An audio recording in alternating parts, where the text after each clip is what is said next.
Olá, meus caros! Na nossa aula de hoje, a gente vai aprender sobre o comparativo em inglês. Você sabe como dizer uma oração no comparativo em inglês? Por exemplo, essa caneta é mais cara do que a outra, ou coisas desse tipo? Não? Pois é. Vamos então iniciar a nossa aula. Observe que nós temos três tipos de comparativo. Nós temos o comparativo de superioridade, nós temos o comparativo de igualdade e nós temos o comparativo de inferioridade. Agora vamos ver o que é cada um destes. No comparativo de superioridade, Pedro é mais alto do que Arthur. Então eu estou dizendo o quê? Que um é mais do que o outro. Nesse caso, Pedro é mais alto do que Arthur. Existe o comparativo de igualdade. Então o exemplo que eu coloquei é Pedro é tão alto quanto Arthur. Mais uma vez, o adjetivo que nós estamos comparando é a altura, então é alto. O adjetivo é alto. E existe também o comparativo de inferioridade, ou seja, Pedro é menos alto do que Arthur.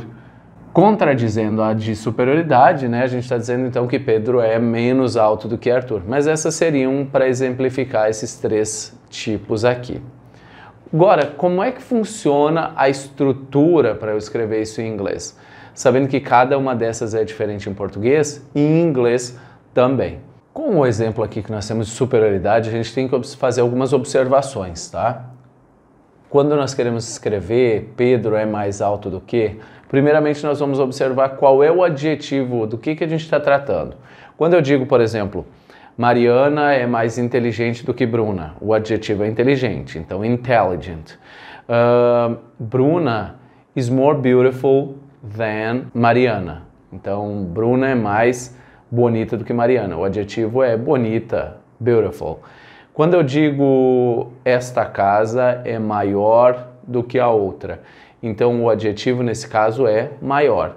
Quando eu falo Pedro é mais alto do que Arthur, o adjetivo é alto. Então, em inglês, como é alto? Alto é a palavra tall. Então, tall significa alto. E eu vou observar, então, quantas sílabas tem tall. Mas não sei contar sílabas em inglês. Bate palma. Já ouvi falar que dá para bater palma para contar a sílaba. E funciona mesmo, ó. Tall. Tá? Tall. Deu uma sílaba só. Né? Então, como assim mas funciona? Olha, se eu for contar então intelligent, intelligent. Pelo som, né, gente? Então a gente vai fazer aqui a contagem pelo som. Então quanto deu intelligent? Intelligent. Deu 4 sílabas. Então nesse caso, o que eu vou fazer? Tall é uma sílaba, né? Então, intelligent ou tall nesse caso é um adjetivo curto. Então, quando eu vou tratar do adjetivo do comparativo de superioridade, eu vou observar se o adjetivo é curto ou longo. Nesse caso, como ele é curto, o que eu vou fazer? Eu vou pegar, representei aqui o adjetivo por esse quadrado, tá? Então, eu vou usar o adjetivo, que seria como se eu dissesse tall, e vou colocar o ER then. Então, isso para up to 2 syllables, ou seja, até, para adjetivos que tenham até 2 sílabas. Up to, cuidado com isso, quando diz up to, é até e não acima de. Então, se você entra no elevador e está dizendo up to 1,000 kilos, está dizendo até 1.000 quilos e não acima de, tá? Porque o up é acima. Então, up to 2 syllables indica que eu vou usar essa estrutura aqui para substantivos que tem, perdão, para adjetivos que tenham até 2 sílabas. E essa estrutura de baixo eu vou utilizar para os que têm more than, mais de, mais do que 2 sílabas. Então eu vou ter que utilizar o more, o adjetivo e o than. O caso de Pedro, Pedro é mais alto do que Arthur, eu vou ter que utilizar essa estrutura aqui.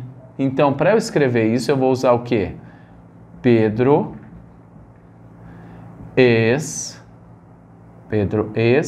agora mais alto do que?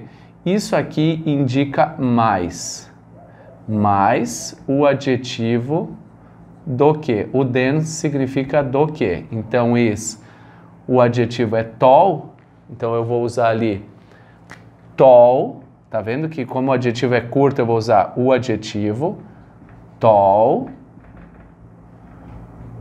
tall, com o ER, taller, taller than, e aí eu vou usar aqui Arthur, taller than Arthur. Então eu estou dizendo que Pedro é mais alto do que, taller than, mais alto do que, mais alto do que Arthur, mais alto do que Arthur. Ok, então essa é a estrutura para um adjetivo que é curto.